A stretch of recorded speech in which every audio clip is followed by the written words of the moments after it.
नमस्कार दोस्तों, एक और वीडियो जीएस का एक और सेट 50 प्रश्न का यह सेट आपके लिए बेहद इम्पोर्टेंट है।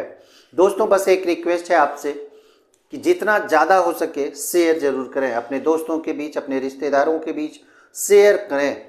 और अगर अभी तक आपने सब्सक्राइब नहीं किया है तो चैनल को सब्सक्राइब कर लें, क्योंकि रोज़ाना आपको एक वीडियो यहाँ पे मिलने वाले हैं जीएस से संबंधित। जीएस और साइंस ये आपके कंप्लीट कर लिए जाएंगे जितने भी क्वेश्चंस होंगे। चलिए देखिए, पहले प्रश्न पे हम लोग चलते हैं। सबसे पहला प्रश्न कहता है ऋग्वेद काल के देवता हैं। तो ऋग्वेद काल के देवता कौन है? ऑप्शंस आप देख लें, सूर्य और अग्नि, जल और अग्नि, इंद्र और अग्नि, सूर्य और विष्णु। चार ऑप्शंस हैं। चार ऑप्शंस में से आपका जो ये इंद्र और अग्नि, इसका सही जवाब हो जाएगा, क्योंकि महत्वपूर्ण देवताओं में से ऋग्वेद में इंद्र और अग्नि को ही माना गया है। ठीक है। नंबर दूसरा सवाल देखेंगे। हड़प्पा की सभ्यता के बारे में कौन सी उक्ति सही है, ये बताना है। हड़प्पा की सभ्यता के बारे में कौन सी उक्ति सही है? उन्हें अश्वमेध यज्ञ की जानकारी थी। चलिए ये गलत है। गाय उनके लिए पवित्र थी, ये भी गलत है। उन्होंने पशुपति का सम्मान करना आरंभ किया, ये देखिए आपका सही है। हड़प्पा सभ्यता, जिसे हम लोग सिंधु घाटी सभ्यता भी कहते हैं, इसमें ये आपका ऑप्शन सही है, उन्होंने पशुपति का सम्मान करना प्रारंभ किया। चलिए नंबर तीसरा देखेंगे।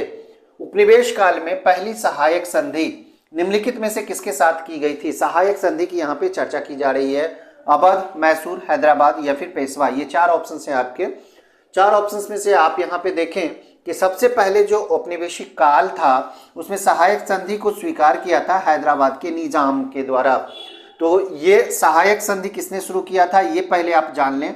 तो ये लॉर्ड बेलेजली था। लॉर्ड बेलेजली के द्वारा ये शुरू किया गया था सहायक संधि भारत में। और अगर ईस्वी की बात कर लें तो इसे भी आप जान लें, 1798 ईस्वी। 1798 ईस्वी में लॉर्ड बेलेजली के द्वारा सहायक संधि शुरुआत की गई थी। और सबसे पहला राज्य जो था वो हैदराबाद के निजाम ने सबसे पहले सहायक संधि को स्वीकार किया था। ठीक है। नंबर चौथा सवाल देखेंगे। कहता है दिल्ली के अंतिम मुगल बादशाह कौन थे? ये सारी चीजों को आपको देखने हैं, पढ़ने हैं, इसलिए इस तरह के प्रश्न एराइज होंगे ही। ठीक है। तो दिल्ली के अंतिम मुगल बादशाह पूछा जा रहा है, या फिर मुगल बादशाह से पूछा जा रहा है कि अंतिम मुगल बादशाह कौन था? तो औरंगजेब, बहादुर शाह जफर, फर्रुखसियर या फिर मोहम्मद शाह, चार ऑप्शंस हैं। तो एक एक करके सबका कार्यकाल देख लेंगे। औरंगजेब का अगर हम लोग शासनकाल देखें तो ये 1658 से स्टार्ट होता है और ये 1707 में इसकी मृत्यु से समाप्त होता है। तो ये तो औरंगजेब का कार्यकाल हो गया। ठीक है। बहादुर शाह जफर की अगर हम लोग चर्चा करें तो इसका कार्यकाल स्टार्ट होता है 1837 ईस्वी से, जो कि 1857-58 तक चलता है, 58 ईस्वी तक। ठीक है। चलिए फर्रुखसियर की अगर हम लोग चर्चा कर लें तो फर्रुखसियर का फरमान भी आपको याद होगा, ये 1717 ईस्वी में दिया था। इसे आप 1713 ईस्वी से इसका कार्यकाल माना जाता है, 1719 ईस्वी तक। ठीक है। और उसी तरह से मोहम्मद शाह, जिसे रंगीला बादशाह भी कहा जाता है, इसे भी आपको याद रखने हैं, रंगीला बादशाह के नाम से ये जाना जाता है। रंगीला बादशाह इसे कहा जाता है। ठीक है। इसे जरूर आप याद रखें, मोहम्मद शाह को रंगीला बादशाह कहा जाता है। ठीक है। और इसका जो कार्यकाल रहा है मोहम्मद शाह का, ये 1719 से लेकर 1748 ईस्वी तक रहा है। इसी के शासनकाल में अहमद शाह अब्दाली आक्रमण किया था, कोहिनूर हीरा को लूट के ले गया था। तो कोहिनूर हीरा और एक और आप जानते होंगे कि जो मयूर सिंहासन था वो भी लूट के ले गया था। तो मोहम्मद शाह के शासनकाल में ही ये सारा चीज हुआ था। तो फर्रुखसियर 1713 से 1719। अंतिम मुगल बादशाह पूछा जा रहा है तो अंतिम मुगल बादशाह बहादुर शाह जफर था, जो 1837 से 1858 ईस्वी तक इसने शासन किया था। और इसे क्या कर दिया गया था? अंग्रेजों के द्वारा रंगून भेज दिया गया था, जो कि अभी बर्मा म्यांमार में है। ठीक है। रंगून भेज दिया गया था। रंगून कहने का मतलब है कि सजा के तौर पे रंगून भेज दिया गया था। और जहां इसकी मृत्यु हो गई थी, बहादुर शाह जफर का अंतिम मुगल बादशाह था, रंगून भेजा गया था अंग्रेजों के द्वारा, क्योंकि 1857 ईस्वी का जो क्रांति हुआ था भारत में, उसमें ये भी लीड किए थे। ठीक है। तो बहादुर शाह जफर को रंगून निर्वासित किया गया था। तो दिल्ली के अंतिम मुगल बादशाह की चर्चा यहाँ पे की जा रही है, तो बहादुर शाह जफर आपका सही जवाब हो जाएगा। ठीक है। एक एक चीजों को आपको ध्यान दें। फर्रुखसियर क्यों जाना जाता है? तो अंग्रेजों को फरमान इसने जारी किया था। बंगाल की दीवानी दी गई थी, बिहार की दीवानी दी गई थी, उड़ीसा की दीवानी दी गई थी फर्रुखियर के द्वारा, वो भी टैक्स फ्री किया गया था, अंग्रेजों को दिया गया था। इसे सुनहरा फरमान भी कहा जाता है, 1717 ईस्वी में इसने दिया था। तो एक एक चीज़ों को आपको नोट करते जाना है, ठीक है। एक आध चीज़ें हो सकती है मिस हो जाए, क्योंकि पिछला जो वीडियो आपने देखा होगा उसमें मोपला विद्रोह हमने बताया था, वो 1821 मुंह से निकल गया, लेकिन मोपला विद्रोह जो हुआ था 1921 ईस्वी में केरला में हुआ था। तो ये सारी चीज़ों को आपको ध्यान देने हैं। चलिए, अगर इस तरह से आप बने रहते हैं तो कुछ भी अगर हम पिछले वीडियो में जो मिस्टेक्स हुए वो हम यहाँ पे बता दिए, तो ध्यान देने हैं आपको इस चीज़ को। विजयनगर साम्राज्य के पुरावशेष कहाँ पर पाए जाते हैं? विजयनगर साम्राज्य के बारे में हमने बताया था। विजयनगर साम्राज्य की स्थापना 1336 ईस्वी में हरिहर और बुक्का के द्वारा किया गया था। विजयनगर साम्राज्य की स्थापना, ठीक है, वहां संगम वंश की स्थापना की गई थी सबसे पहले, और उसका जो राजधानी विजयनगर की राजधानी थी वो हम्पी थी, ठीक है। तो हम्पी में ही पुरावशेष पाए जाते हैं। साम्राज्य का जो पुरावशेष कह सकते हैं वो कहाँ मिला था? हम्पी में मिला है खुदाई के दौरान। तो विजयनगर साम्राज्य के पुरावशेष कहाँ पर पाए जाते हैं? तो हम्पी के। तो ये आपका सही जवाब हो जाएगा। चलिए आगे देखेंगे। छठा, भारत के किस क्षेत्र में सर्वाधिक मध्य पाषाण कालीन शैल चित्र है? एक एक चीज यहाँ पे देखें, भारत के किस क्षेत्र में सर्वाधिक पूछा जा रहा है। तो सर्वाधिक की अगर बात कर ले तो अजंता बुर्जहोम है, भीमबेटका है, अरुकामेदु है। तो भीमबेटका इसका सही जवाब हो जाएगा। भीमबेटका कहाँ है? ये मध्य प्रदेश में है। ये कहाँ है? मध्य प्रदेश में है भीमबेटका। भीमबेटका में सर्वाधिक मात्रा में मध्य पाषाणकालीन शैल चित्र प्राप्त हुए हैं। अजंता को जानने की, अजंता कहाँ है? तो ये औरंगाबाद में है, ठीक है। कहाँ है? औरंगाबाद में है। औरंगाबाद बिहार में भी है, लेकिन ये औरंगाबाद महाराष्ट्र में है। आपको ये भी ध्यान देना है, एक एक चीज़ों को आपको हमेशा समझ में रखनी है। और बुर्जहोम की अगर हम लोग चर्चा कर लें तो बुर्जहोम जो है जम्मू कश्मीर में है। बुर्जहोम कहाँ है? जम्मू कश्मीर में है। तो इसे भी आपको नोट डाउन कर लेने हैं।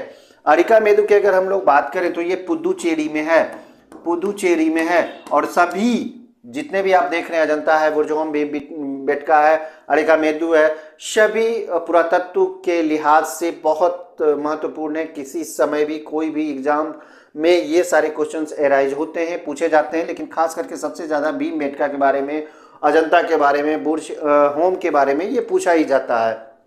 चलिए, अश्वघोष किसके दरबार में था ये बताना है। अश्वघोष विद्वान था।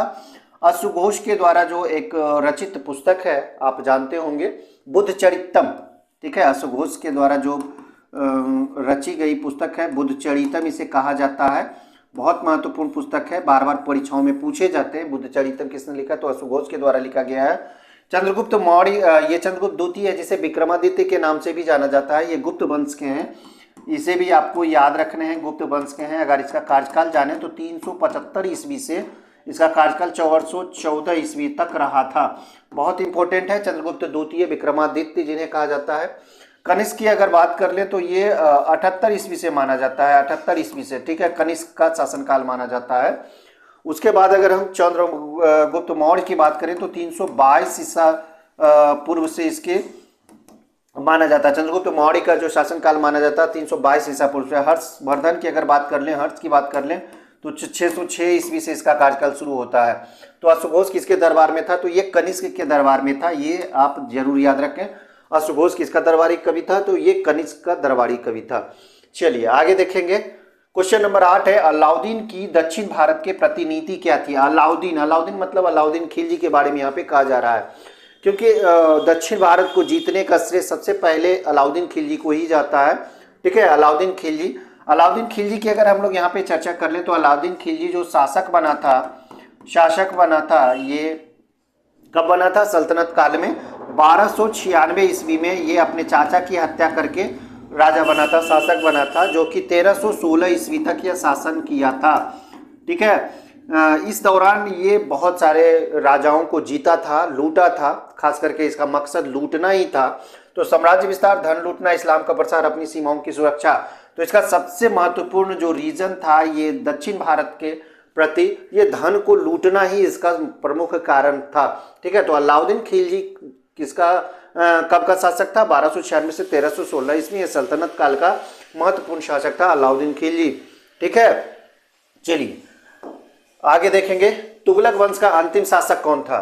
चलिए क्वेश्चंस यहाँ पे, जिसके शासनकाल में 1398 ईस्वी में तैमूर लंग ने भारत पर आक्रमण करके लूटपाट की थी। तो एक चीज यहाँ पे महत्वपूर्ण आपको यहाँ पे क्वेश्चंस मिल रहे हैं, तैमूर लंग ने भारत पर आक्रमण कब किया था, तो 1398 ईस्वी। इसे आप जरूर याद रखें, ये एक महत्वपूर्ण चीजें आपको समझने चीज आप नोट कर सकते हैं क्वेश्चन के साथ साथ, ये पॉइंट भी है। तैमूर लंग ने भारत पर आक्रमण किया था 1398 ईस्वी में, हालांकि उसका मकसद लूटपाट था। और तुगलक वंश का अंतिम शासक उस समय था, कौन था ये बताना है। मोहम्मद तुगलक, तो ये तुगलक गयासुद्दीन तुगलक, ये तो तुगलक वंश के संस्थापक थे। उसके बाद मोहम्मद तुगलक बने थे। उसके बाद नसीरुद्दीन महमूद फिरोज तुगलक, तो फिरोज तुगलक ये मोहम्मद तुगलक के बाद फिरोज तुगलक बना था। और नसीरुद्दीन महमूद उस समय शासक था, याद रखना है, नसीरुद्दीन महमूद उस समय शासक था 1398 ईस्वी में, ठीक है।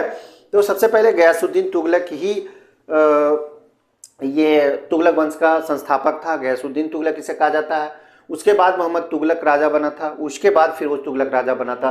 तो इसमें जो पढ़ने योग्य चीजें हैं, ये फिरोज तुगलक को आप जरूर पढ़ें, मोहम्मद तुगलक को जरूर पढ़ें, इससे क्वेश्चन से राइज होते हैं, खास करके फिरोज तुगलक और मोहम्मद तुगलक से क्वेश्चन आते हैं।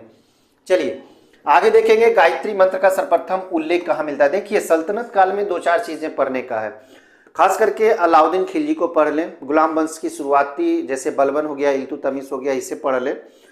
उसके बाद स्टार्ट होता है खिलजी वंश, तो खिलजी वंश में कम से कम अलाउद्दीन खिलजी को जरूर पढ़ें, उसकी नीतियों को पढ़ें।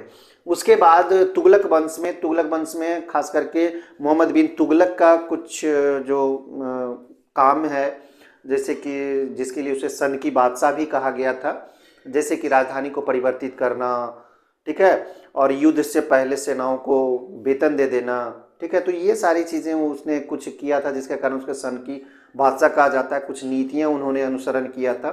उसी तरह से फिरोज शाह तुगलक भी था, फिरोज शाह तुगलक बहुत सारे कर को समाप्त कर दिया था और 3-4 तरह के ही कर उसने रखा था। तो इन सारी चीज़ों को आपको पढ़ने हैं, ये महत्वपूर्ण है, उससे क्वेश्चंस बहुत एराइज होते हैं। चलिए गायत्री मंत्र का सर्वप्रथम उल्लेख कहाँ मिलता है ये बताना है, ऋग्वेद में, अथर्ववेद में, उपनिषद में या फिर पुराणों में। तो गायत्री मंत्र का सबसे पहले जो उल्लेख मिलता है ये ऋग्वेद में मिलता है। तो इंपॉर्टेंट प्रश्न है और आगे देखेंगे। किस मुगल सम्राट के शासनकाल को स्वर्णिम युग कहा जाता है? अकबर है, जहांगीर है, औरंगजेब है और शाहजहां। 4 ऑप्शंस में से आपका सही जवाब हो जाएगा शाहजहां। शाहजहां के जो शासनकाल है उसको स्वर्णिम युग के नाम से जाना जाता है, ठीक है। चलिए तिब्बत के पठार की रीढ़ किस श्रेणी को कहा जाता है? कैलाश है, जास्कर है, लद्दाख है और काराकोरम है। तो तिब्बत का जो पठार है, तिब्बत का अधिकतर पठार जो है, अधिकतर क्षेत्र जो है वो लद्दाख की श्रेणी में आता है, यही कारण है कि इसे रीढ़ भी बोला जाता है। चलिए आगे देखेंगे क्वेश्चन नंबर 13। मंगल ग्रह के संदर्भ में सही कथन का चयन करें। तो आप ऑप्शंस देख ले पहले। इसे नीला ग्रह कहा जाता है, गलत है। पीला ग्रह कहा जाता है, ये भी गलत है। लाल ग्रह कहा जाता है, ये सही है, ठीक है। तो इसे लाल ग्रह कहा जाता है, ये ध्यान देना है, मंगल ग्रह को लाल ग्रह कहा जाता है। पीला ग्रह की अगर बात करें तो ये बृहस्पति को कहा जाता है। नीला ग्रह की बात करें तो पृथ्वी को कहा जाता है। एक एक चीजों को आपको समझते जाना है, ठीक है। अगला क्वेश्चन देखेंगे, क्वेश्चन है 14। देहांग अभयारण्य। देखिए अभयारण्य जरूर याद रखें, देहांग अभयारण्य अरुणाचल प्रदेश में, मेघालय में, मिजोरम या सिक्किम में। आपका सही जवाब हो जाएगा ये अरुणाचल प्रदेश में है। अरुणाचल प्रदेश में देहांग एक स्थान है और इसी के नाम से यह देहांग अभयारण्य रखा गया है, ठीक है। देहांग, आपको पता होगा कि देहांग से ही ब्रह्मपुत्रा नदी प्रवेश करती है भारत में। देहांग एक जगह है, जगह का नाम है, और ब्रह्मपुत्रा नदी जो प्रवेश करती है भारत में ये अरुणाचल प्रदेश में, ये देहांग स्थान से ही प्रवेश करती है और इसी कारण से वहां पे ब्रह्मपुत्र नदी को देहांग के नाम से भी जाना जाता है। चलिए आगे देखेंगे। लखनऊ किस नदी के किनारे बसा है ये बताना है। लखनऊ शहर, तो गोदावरी, कोसी, ब्रह्मपुत्र, गोमती, जो 4 ऑप्शंस में से आपका सही जवाब गोमती नदी हो जाएगा। गोमती नदी के किनारे लखनऊ स्थित है, ठीक है। चलिए अगला नंबर। फोर्थ स्टेट पद किससे संदर्भित करता है? फोर्थ स्टेट व्यवस्थापिका सभा, पैतृक भवन, न्यायपालिका, प्रेस। 4 ऑप्शन है आपके, 4 ऑप्शन में से आपका सही जवाब आपको चुनने हैं। तो फोर्थ स्टेट पद किससे संदर्भित करता है? तो ये आपका प्रेस हो जाएगा, प्रेस इसका सही जवाब होगा, फोर्थ स्टेट, ठीक है। चौथा खंबा भी इसे बोला जाता है। निम्नलिखित में से कौन सा सदन है जिसकी अध्यक्षता ऐसा व्यक्ति करता है जो उस सदन का सदस्य नहीं है? क्वेश्चन को ध्यान से समझ ले पहले। अन्यथा आप कंफ्यूजन में आ जाएंगे, आंसर कोई भी टिक कर देंगे। ओवर कॉन्फिडेंस नहीं होना है एग्जाम्स में, और यही कारण है कि आपको सेट लगाने हैं। और सेट लगाने के बाद या सेट लगाने से पहले इस तरह के वीडियो आप देखेंगे, ताकि क्वेश्चंस जो आप पढ़ते हैं, जो आप किताबें बुक्स पढ़ रहे हैं, उसका कंफ्यूजन यहाँ पे दूर हो। ठीक है, कौन सा क्वेश्चंस आप कैसे पढ़े, एक ही क्वेश्चंस को 4 बार अगर आप देखते हैं तो आपका कंफ्यूजन दूर होने का चांसेस होता है। और यही कारण है कि सेट लगाने का सलाह दिया जाता है कि सेट आप लगाएं। एक ही क्वेश्चंस हो सकते हैं बार बार रिपीट हो, तो जिससे आपका क्या होगा, देखिए लोकसभा, राज्यसभा, विधानसभा, विधान परिषद, 4 ऑप्शन हैं आपके। तो वैसा सदन है जिसकी अध्यक्षता ऐसा व्यक्ति करता है जो उसका सभापति या उसका सदस्य नहीं होता है। तो लोकसभा, राज्यसभा, विधानसभा, विधान परिषद, ये 4 ऑप्शन हैं। तो इसका सही जवाब हो जाएगा राज्यसभा, क्योंकि इसका जो सभापति होता है, सभापति की हम लोग अगर चर्चा कर लें, सभापति, तो सभापति जो होते हैं ये उपराष्ट्रपति होते हैं। ये कौन होते हैं, उपराष्ट्रपति होते हैं। तो इसे आप जरूर याद रखें, राज्यसभा के सभापति उपराष्ट्रपति होते हैं और ये राज्यसभा के सदन के सदस्य नहीं होते हैं। तो ये इसका सही जवाब हो जाएगा। तो इस तरह से आपको पढ़ने हैं। ठीक है, व्यक्तिगत स्वतंत्रता के लिए निम्नलिखित में से कौन सा लेख रिट को बोला जाता है, सर्वाधिक महत्व का है। सबसे पहले ये देखें, मैंडेबस है, क्व वारंटो है, ये सरिसियोरी है, हैबियस कॉर्पस है। 4 ऑप्शन है आपके। 4 ऑप्शन में से ये डी ऑप्शन जो है हैबियस कॉर्पस, जिसको हम लोग बंदी प्रत्यक्षीकरण कहते हैं, बंदी प्रत्यक्षीकरण इसे बोला जाता है हिंदी में। ये 5 रिट में से एक रिट है। ये सर्वाधिक महत्व है, ये व्यक्तिगत स्वतंत्रता से संबंधित है। तो इसका सही जवाब डी हो जाएगा, बंदी प्रत्यक्षीकरण। क्योंकि कोर्ट जो है, सुप्रीम कोर्ट, न्यायालय जो है, ये 5 प्रकार के रिट जारी करते हैं। ठीक है, याद रखना। चलिए, राज्य सूची के किसी विषय को राष्ट्रीय महत्व का घोषित कर सकती है। कौन घोषित कर सकती है, कैसे हो सकता है, ये ध्यान दें। विधानसभा के अनुमोदन द्वारा। तो राज्य सूची का तो इसमें इसका पावर है ही नहीं। राष्ट्रपति को तो खैर ये सारा पावर है ही नहीं। आगे देखेंगे, लोकसभा के 2/3 बहुमत द्वारा। देखिए ये सही है, लोकसभा का जो बैठक होता है उसमें 2/3 बहुमत के द्वारा इसे लागू किया जा सकता है। तो लोकसभा के 2/3 बहुमत द्वारा इसे किया जा सकता है। किसी भी राज्य सूची को ये राष्ट्रीय महत्व का घोषित कर सकता है, यानी कि राज्य सूची से निकालकर उसे संघ सूची या फिर समवर्ती सूची में लाया जा सकता है। चलिए आगे देखेंगे, भारतीय संविधान में वित्त आयोग की नियुक्ति, वित्त आयोग की नियुक्ति का प्रावधान किस अनुच्छेद के अंतर्गत किया गया है। ऑप्शन आप देख लें, अनुच्छेद 324 है, अनुच्छेद 380 है, अनुच्छेद 315 है, अनुच्छेद 125 है। देखिए, हर एक परीक्षा की तैयारी करने से पहले प्रीवियस ईयर की कुछ क्वेश्चनों को, प्रीवियस ईयर के क्वेश्चन को जरूर आप देखें, उस सेट को बनाएं, उस क्वेश्चन को बनाएं, जरूर 1 बार 2 बार बनाएं और देखें कि किस किस टॉपिक से, किस सब्जेक्ट से क्वेश्चंस एराइज होते हैं, और उस सब्जेक्ट को, उस टॉपिक को आप स्ट्रॉन्ग करने का प्रयास कीजिए। और इसी के तहत टॉपिक्स चुनकर क्वेश्चंस लाए जा रहे हैं आपके लिए। तो आप यहाँ पे वित्त आयोग की नियुक्ति का प्रावधान किस अनुसूची में है, किस अनुच्छेद में है भारतीय संविधान में, तो ये वर्णन किया गया अनुच्छेद 280 में। ठीक है, अनुच्छेद 280 में वित्त आयोग की नियुक्ति का प्रावधान है। ठीक है, चलिए आगे, निम्नलिखित में से किसकी नियुक्ति भारत के राष्ट्रपति द्वारा नहीं की जाती है। एक एक करके देखेंगे हम लोग। यहाँ पे राजदूत की नियुक्ति भारत के राष्ट्रपति के द्वारा की जाती है, ये सही है। प्रधानमंत्री की नियुक्ति भी भारत के द्वारा ही किया जाता है, राष्ट्रपति के द्वारा किया जाता है। महान न्यायवादी की नियुक्ति, जो कि अनुच्छेद 76 में वर्णित है, ठीक है, इसकी नियुक्ति भी भारत के राष्ट्रपति ही करते हैं। लेकिन भारत के उपराष्ट्रपति की नियुक्ति राष्ट्रपति के द्वारा नहीं की जाती है, बल्कि ये चुने जाते हैं। ठीक है, याद रखना है। चलिए, ग्राम पंचायत प्रधान सरपंच का चुनाव किया जाता है ग्राम सभा द्वारा, ग्राम के नागरिकों के, ग्राम पंचायत के सदस्यों द्वारा, ग्राम पंचायत के सदस्यों द्वारा, उनके बीच से, जिलाधीश के नामांकन द्वारा। तो 4 ऑप्शंस में से आपका सही ऑप्शन जो यहाँ पे उपयुक्त है, ये वाला सही है, बी, ग्राम के नागरिकों के, ग्राम पंचायत के सदस्यों द्वारा। ठीक है, चलिए आगे देखेंगे, श्वेत पत्र किसे कहा जाता है। बेहद इंपॉर्टेंट ये प्रश्न है। सरकार द्वारा किसी महत्वपूर्ण मुद्दे पर जारी की जाने वाली रिपोर्ट, विदेशी व्यापार के आंकड़ों की जानकारी, रिजर्व बैंक द्वारा जारी ऋण पत्र, राष्ट्रीय लेखा सांख्यिकी। तो ये 4 ऑप्शंस हैं। 4 ऑप्शंस में से आपका जो सही जवाब है ये ए हो जाएगा। सरकार द्वारा किसी महत्वपूर्ण मुद्दे पर जारी की जाने वाली रिपोर्ट, ये श्वेत पत्र कहलाती है। ये क्या कहलाती है, श्वेत पत्र कहलाती है। तो इसका सही जवाब ए हो जाएगा। श्वेत पत्र को आप समझ लें कि किसी भी महत्वपूर्ण मुद्दे को जारी किया जाता है सरकार का, तो वो एक रिपोर्ट होता है, श्वेत पत्र जारी किया जाता है।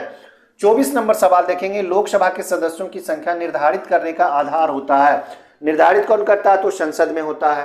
राज्य की जनसंख्या, राज्य का क्षेत्रफल, विधानसभा की सदस्य संख्या, जिलों की संख्या, सिर्फ संख्या इसको रखें, राज्य की संख्या नहीं रखें, राज्य का क्षेत्रफल भी नहीं रखें, संख्या जनसंख्या कर सकते हैं। तो इसका सही जवाब जनसंख्या ही होगा। राज्य कहें, देश कहें, इसकी जनसंख्या के आधार पर ये लोकसभा के सदस्यों का निर्धारण किया जाता है। चलिए, भारतीय संविधान में मूल कर्तव्यों के जो प्रावधान की गई है, संस्तुति की गई है, ये निम्नलिखित में किसने की थी? ठक्कर आयोग, आयंगर समिति, बलवंत राय मेहता समिति, स्वर्ण सिंह समिति। ये 4 ऑप्शन हैं आपके। तो इसका सही जवाब हो जाएगा स्वर्ण सिंह समिति। इसे सरदार स्वर्ण सिंह समिति के नाम से जाना जाता था। यह अपना रिपोर्ट सौंपा था 1976 ईस्वी में, 75-76 में, और उसी समय 42वां संविधान संशोधन हुआ था। 42वां संविधान संशोधन हुआ था। ठीक है, इसे याद रखें। 42वां संविधान संशोधन कब हुआ था? 1976 ईस्वी में हुआ था। ठीक है, 42वां संविधान संशोधन, और इसी के तहत मूल कर्तव्यों को सरदार स्वर्ण सिंह समिति के सिफारिश पर भारतीय संविधान में जोड़ा गया था। ठीक है, कहां जोड़ा गया था? तो संविधान के अनुच्छेद 51 का ए में जोड़ा गया था। ठीक है, कहां जोड़ा गया था? 51 का 1 में। और भाग की अगर हम लोग चर्चा कर लें तो भाग 4 का ए कहा जाता है।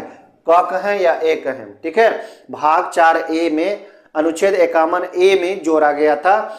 सरदार स्वर्ण सिंह समिति के सिफारिश पर 42वां संविधान संशोधन के तहत 1976 ईस्वी में मूल कर्तव्य को, जबकि मूल अधिकार शुरू में ही दे दिए गए थे, 7 प्रकार के मूल अधिकार, जिसे बाद में 6 कर दिया गया था। ठीक है, चलिए 26 देखेंगे।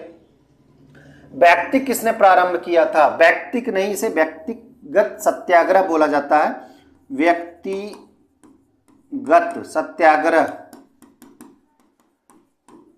सत्याग्रह इसे कहा जाता है। तो व्यक्तिगत सत्याग्रह किसने प्रारंभ किया था? सबसे पहला सत्याग्रही कौन था? तो प्रारंभ करने का श्रेय तो महात्मा गांधी को जाता है, ये तो कंफर्म है। ठीक है, लेकिन व्यक्तिगत सत्याग्रह अगर बोला जाए, प्रथम सत्याग्रही तो विनोबा भावे थे, और दूसरे की बात कर लें तो जवाहरलाल नेहरू थे, और तीसरे की बात कर लें तो तीसरा में ब्रह्मदत्त थे। तो ये 3 जरूर पूछा जाता है। ठीक है, तो ब्रह्मदत्त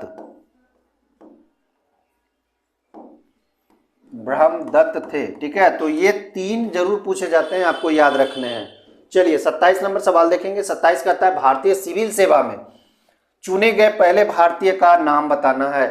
तो सिविल सेवा जो होता था पहले तो ये लंदन में हुआ करता था, लेकिन 1922 में ये भारत के इलाहाबाद में भी होने लगा और लंदन में भी आयोजित किया जाने लगा। ठीक है, तो भारतीय सिविल सेवा में चुने गए पहले भारतीय का नाम बताना है। तो ये सत्येंद्रनाथ टैगोर, सरोजिनी नायडू, लाला लाजपत राय, सी.आर. दास, ये 4 ऑप्शन हैं आपके। 4 ऑप्शन में सत्येंद्रनाथ टैगोर इसका सही जवाब हो जाएगा।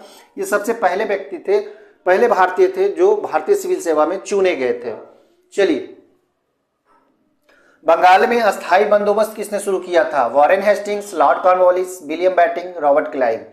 4 ऑप्शन हैं, तो इसका सही जवाब हो जाएगा लॉर्ड कॉर्नवालिस। लॉर्ड कॉर्नवालिस के द्वारा अस्थायी बंदोबस्त की शुरुआत की गई थी बंगाल में, और कब की गई थी? तो 1793 ईस्वी में। इसे भी आपको याद रखने हैं। ठीक है, लॉर्ड कॉर्नवालिस के द्वारा अस्थायी बंदोबस्त की शुरुआत, इसे स्तंभरारी व्यवस्था भी बोला जाता है। चलिए, भारत के स्वतंत्रता संग्राम के दौरान केसरी एक पत्रिका था, इसके संस्थापक संपादक कौन थे ये बताना है। बाल गंगाधर तिलक, सुरेंद्रनाथ बनर्जी, लाला लाजपत राय, मौलाना आजाद। तो ये 4 ऑप्शंस में से आपका जो बाल गंगाधर तिलक है, ये इसका सही जवाब हो जाएगा। बाल गंगाधर तिलक ये केसरी के संस्थापक संपादक थे। ठीक है, केसरी उस समय एक पत्रिका छपती थी। चलिए, सिराजुद्दौला के साथ अंग्रेजों ने की थी, सिराजुद्दौला के साथ अंग्रेजों ने की थी अलीनगर की संधि, बीजापुर की संधि, मगध की संधि, उपयुक्त में से कोई नहीं। ये 4 ऑप्शन हैं आपके। 4 ऑप्शन में से बताना है कि सिराजुद्दौला अंग्रेजों के साथ कौन सी संधि किए थे। तो सिराजुद्दौला और अंग्रेजों के मध्य जो युद्ध हुआ था उसे प्लासी के युद्ध के नाम से जानते हैं। आप ये तो जानते ही होंगे, प्लासी का युद्ध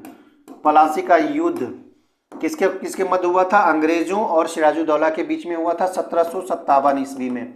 ठीक है, तो ये युद्ध किया गया था जिसमें सिराजुद्दौला की हार हुई थी। सिराजुद्दौला के साथ अंग्रेजों ने एक अलीनगर की भी संधि की थी, तो इसको आप याद रखें, अलीनगर की संधि सिराजुद्दौला और अंग्रेजों के मध्य किया गया था।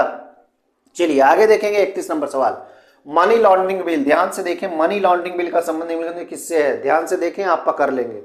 ब्याज दरों पर नियंत्रण नहीं, लघु एवं मध्यम श्रेणी के उद्योगों का पुनर्वर्गीकरण, काले धन पर अंकुश, इनमें से कोई नहीं। 4 ऑप्शन में से आप तुरंत पकड़ लेंगे, मनी लॉन्ड्रिंग बिल काले धन पर अंकुश लगाने से संबंधित है। तो दोस्तों अगर आप क्वेश्चन सही ढंग से पढ़ेंगे, बार बार पढ़ेंगे, तो बहुत सारे क्वेश्चंस तो आप इसी तरह से हल कर सकते हैं। लेकिन जब आप सेट बनाते हैं, इस तरह के वीडियो देखते हैं, तो आपको क्वेश्चंस पर पकड़ हो जाएंगे। क्वेश्चन किसी भी तरीका से पूछा जा सकता है। कहने का मतलब है कि हम इस तरह से लिखें, लेकिन हो सकता है जो क्वेश्चंस बना रहे हैं वो थोड़ा इसको दूसरे तरीका से बना दे, ठीक है। तो ये कहने का मतलब है, तो इसे ज़रूर आप ध्यान दें। एक ही क्वेश्चन हो सकते हैं, रिपीट हो जाए, लेकिन क्वेश्चन का तरीका, पूछे जाने का तरीका अलग हो सकता है, ठीक है। दीनदयाल अंत्योदय योजना किस क्षेत्र के साथ जुड़ी हुई है? महिला सशक्तिकरण, गरीबी उन्मूलन, कौशल विकास, वित्तीय समावेशन। तो ये कौशल विकास इसका सही जवाब हो जाएगा, दीनदयाल अंत्योदय योजना। एक और हम कहना चाहते हैं कि पीडीएफ के लिए आप टेलीग्राम लिंक से जुड़ सकते हैं। टेलीग्राम लिंक जो डिस्क्रिप्शन में दिया हुआ है, वहाँ से आप जाके जुड़ सकते हैं। और रही बात पीडीएफ की, तो पीडीएफ हम डालेंगे।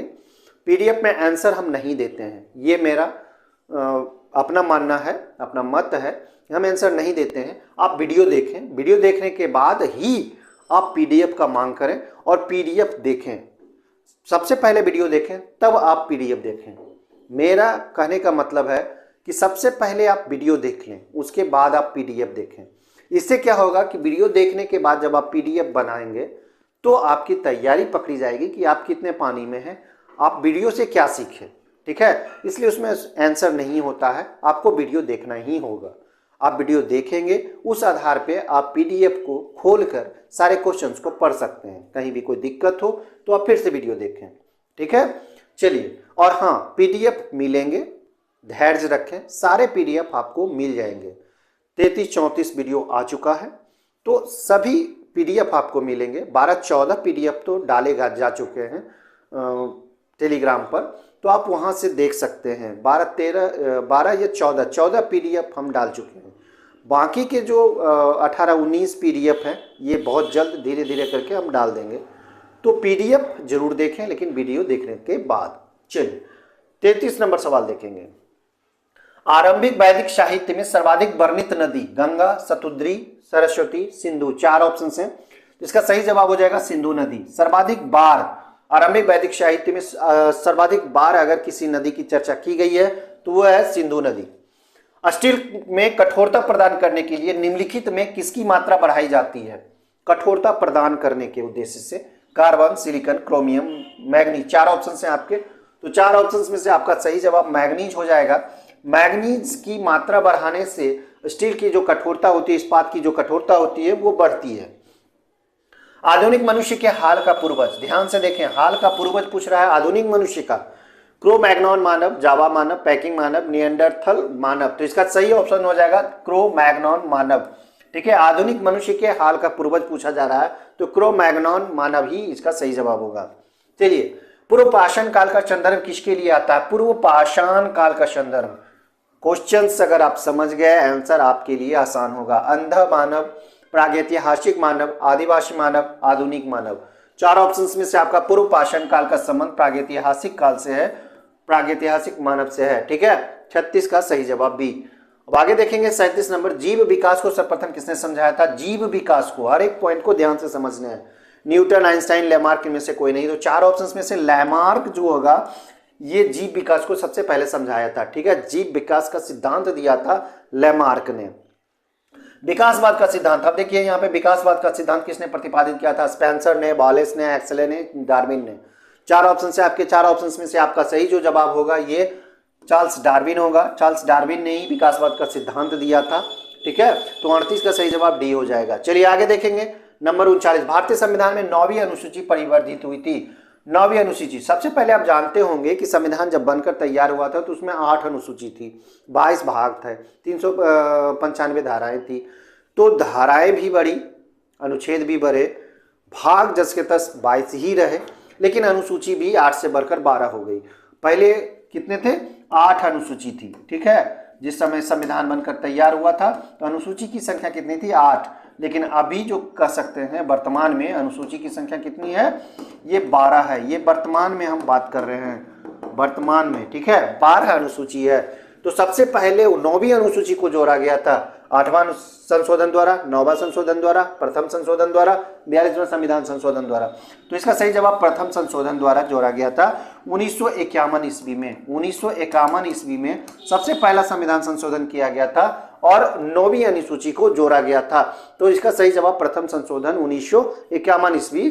कब, 1951। किस संविधान संशोधन द्वारा भारत के 6 से 14 वर्ष के बच्चों को शिक्षा का मौलिक अधिकार प्रदान किया गया? देखिए 4 ऑप्शन पहले देख ले। 83वां संविधान संशोधन 2000, 86वां संविधान संशोधन 2002, 81वां संविधान संशोधन 2000, 82वां संविधान संशोधन 2000। 4 ऑप्शन में से आपका सही आंसर बताना है।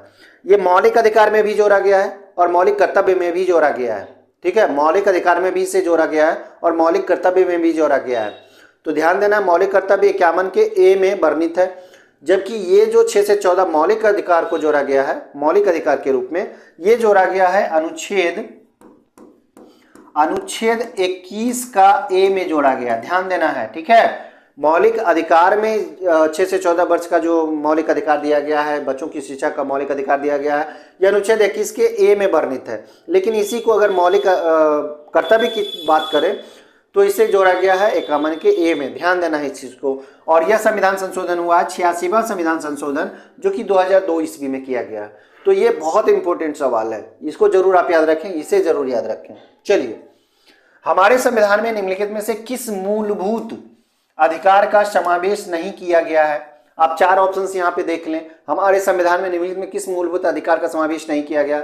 समानता का अधिकार है, प्रेस के स्वतंत्रता का अधिकार ये भी सही है, काम का अधिकार ये भी है, धर्म का अधिकार ये भी है। 4 ऑप्शंस हैं, क्या कौन नहीं है? काम का अधिकार नहीं है, काम का अधिकार नहीं दिया गया है। मौलिक अधिकार में समानता का अधिकार है, ठीक है, प्रेस के स्वतंत्रता का अधिकार है, धर्म का अधिकार है, लेकिन काम का अधिकार नहीं है। राज्य के नीति निर्देशक सिद्धांत में इसे रखा गया है। चलिए, संविधान का 74वां संविधान संशोधन, 74वां संशोधन संबंधित है। एक एक चीजों को आपको ध्यान देने, खास करके जो इंपॉर्टेंट संविधान संशोधन हुए हैं उसे जरूर याद रखें। अब पंचायती राज से संबंधित अगर हम बात यहाँ पे कर ले तो ये 73वां संविधान संशोधन है। कौन सा है? 73वां संविधान संशोधन, 73वां, जो कि 1992-93 में हुआ था, ठीक है। इसे लागू किया गया था। 73वां संविधान संशोधन पंचायती राज से संबंधित है और यह 11वीं अनुसूची को जोड़ा गया था। 11वीं अनुसूची, इसे भी आपको याद रखें, आपको याद रखना है। 11वीं अनुसूची 73वां संविधान संशोधन 92-93 में जोड़ा गया था। पंचायती राज से संबंधित है 11वां संविधान संशोधन। राजनीतिक दल बदल से संबंधित है, ये हो गया 52वां संविधान संशोधन, 52वां संविधान संशोधन, और यह हुआ था 1985 ईस्वी में। 1985 ईस्वी में 52वां संविधान संशोधन हुआ था, जो कि राजनीतिक दल बदल से संबंधित है, ठीक है। और यह 10वां अनुसूची था। ये कौन सा था? 10वीं अनुसूची, इसे जोड़ा गया था 10वीं अनुसूची में। तो ये भी 10वीं अनुसूची जोड़ा गया था 52वां संविधान संशोधन 1985 ईस्वी में। तो 10वीं अनुसूची जोड़ा गया था, राजनीतिक दल बदल से संबंधित है। अब एक है मतदाता की उम्र घटाकर 18 वर्ष करने से, तो ये हुआ था 61वां संविधान संशोधन, 61वां संविधान संशोधन, और यह किया गया था कब? 1988 में। 1988 ईस्वी में 61वां संविधान संशोधन के तहत ये मतदाता की उम्र घटाकर 18, पहले 21 वर्ष हुआ करता था, उसके बाद 18 वर्ष किया गया 61वां संविधान संशोधन के द्वारा 1988 ईस्वी में। तो ये सारी चीजों को आपको याद रखना है। शहरी स्थानीय संस्थाओं से इसका सही जवाब हो जाएगा। ये 74वां संविधान संशोधन 1992-93 में ही ये किया गया था, 1992-93 में ही किया गया था। 74वां संविधान संशोधन के द्वारा शहरी स्थानीय संस्थाओं से है, और ये 12वीं अनुसूची बनाया गया था, अनुसूची में इसे रखा गया था। तो 11वीं अनुसूची में पंचायती राज, 10वीं अनुसूची में राजनीतिक दल, 12वीं अनुसूची में कौन था? तो ये शहरी निकाय था, ठीक है, शहरी स्थानीय निकाय से संबंधित है 12वीं अनुसूची। तो ये आपको याद रखनी है। 9वीं अनुसूची हमने अभी तुरंत बताया था। तो 4 अनुसूची ये बाद में जोड़ा गया था। 43 देखें, हितोपदेश नामक पुस्तक के लेखक यहाँ पे पूछ रहा है, विष्णु शर्मा, नारायण पंडित, नागार्जुन इनमें से कोई नहीं। 4 ऑप्शन है आपके। तो हितोपदेश नामक जो पुस्तक लिखा गया ये नारायण पंडित के द्वारा लिखा गया पुस्तक है, इंपॉर्टेंट है, पूछा गया प्रश्न है। नाट्य शास्त्र के रचनाकार, नाट्य शास्त्र के रचनाकार पूछा जा रहा है। नाट्य शास्त्र के रचनाकार कौन है? भरत है, मेनका है, व्यास है या फिर रंभा है? तो नाट्य शास्त्र के रचयिता या नाट्य शास्त्र के रचनाकार किनकी कृति है? भरत की। भरत के द्वारा यह लिखी गई है। महाभाष्य किसकी कृति है? ये हम बता चुके हैं। महाभाष्य पतंजलि की है, गौतम की है, उलूक की है, कपिल की है। 4 ऑप्शन हैं आपके। तो महाभाष्य पतंजलि के द्वारा लिखी गई पुस्तक है महाभाष्य। ठीक है। अब 46 नंबर सवाल देखेंगे। 46 कहता है पुस्तक मिताक्षरा किसने लिखी है? मिताक्षरा पुस्तक किसने लिखी है? नयचंद्र, कंबन, विज्ञानेश्वर, अमोघवर्ष। 4 ऑप्शन हैं आपके। 4 ऑप्शन में से आपका सही जवाब जो होगा वो विज्ञानेश्वर हो जाएगा। विज्ञानेश्वर के द्वारा पुस्तक मिताक्षरा लिखी गई है। ठीक है। 47 नंबर सवाल, निम्न में से कौन सैयद वंश के संस्थापक थे? सैयद वंश, मुबारक शाह, खिजर खान, मोहम्मद शाह, ये सभी। 4 ऑप्शन में से आपका सही जवाब खिजर खान हो जाएगा। ठीक है। सैयद वंश के संस्थापक कौन है? खिजर खान है। 48 देखेंगे। दादाभाई नौरोजी द्वारा संपादित समाचार पत्र, संपादित जो दादाभाई नौरोजी द्वारा है उसका नाम बताना। आमोर जीवन, राप्त गुप्तकार या कॉमरेड लीडर। 4 ऑप्शन हैं आपके। तो दादाभाई नौरोजी के द्वारा राप्त गुप्तकार संपादित किया जाता था, ये एक समाचार पत्र था। चलिए 49, भारतीय संविधान में समवर्ती सूची की प्रेरणा, समवर्ती सूची की प्रेरणा कहां से ली गई है? ऑस्ट्रेलिया है, अमेरिका है, स्विट्जरलैंड है, पूर्व सोवियत संघ है। इसका सही जवाब हो जाएगा ऑस्ट्रेलिया से ये लिया गया है समवर्ती सूची। समवर्ती सूची की प्रेरणा ऑस्ट्रेलिया से ली गई है। 50 और अंतिम सवाल, पेट्रोलियम निर्यातक देशों का संगठन की स्थापना कब हुई थी? पेट्रोलियम निर्यातक देशों का संगठन की स्थापना कब हुई थी ये बताना है। 1949, 1960, 1967, 1991। 4 ऑप्शन में से आपका सही जवाब हो जाएगा वर्ष 1960। ठीक है। पेट्रोलियम निर्यातक देशों की संगठन की स्थापना कब हुई थी? 1960 ईस्वी में। से ओपेक के नाम से जाना जाता है। क्या नाम जाना जाता है? ओपेक। ठीक है। ये निर्यातक देश हैं, पेट्रोलियम निर्यातक देश हैं। 1960 में इसकी स्थापना की गई थी। ओपेक, ओपेक इस तरह से भी आप लिख सकते हैं। ठीक है। तो दोस्तों वीडियो कैसा लगा कमेंट करके हमें जरूर बताएं, लाइक करें और अगर आपने अभी तक सब्सक्राइब नहीं किया तो सब्सक्राइब भी कर लें, नोटिफिकेशन को ऑन कर लें, क्योंकि रोजाना 6 बजे शाम में यह वीडियो आ जाता है आपके लिए। जरूर देखें, दोस्तों को दिखाएं, रिश्तेदारों को दिखाएं अगर अच्छा लगे तो। ठीक है दोस्त, जय हिंद।